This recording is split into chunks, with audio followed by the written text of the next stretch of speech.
In this video, we are going to take a look at the SVS Prime Center Channel Speaker. The SVS Prime speaker is a great all-around center speaker. It's offered in both black ash and piano black finishes. It has a full sound without being overwhelming in any frequency range. It can handle lows without sounding flabby or highs without being bright or piercing. I do feel that there could be more detail in the upper mids to add increased intelligibility and clarity to vocals and spoken word. The center channel speaker has 4 total speakers with a 3-way design.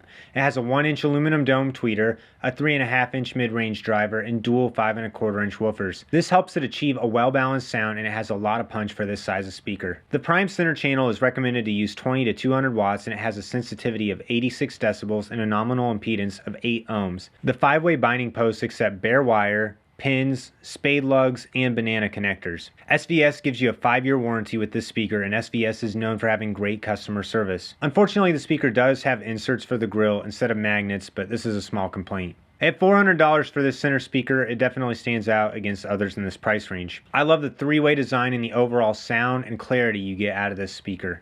I paired it with Polk Audio S15s and an SVS PB1000 and was very happy with the center response I got out of this. The balanced sound pairs well with speakers from any brand, but if you want the best sound, I would recommend pairing it with other SVS Prime speakers to get a matched sound profile. Overall, I think this is a great center channel speaker and I would highly recommend it. I have links for this SVS speaker and all my other home theater equipment in the description below. Thanks for watching this video. If you found value in this content, please like this video and subscribe to my channel for more great tech reviews. Also check out this video for my SVS PB1000 Pro subwoofer review.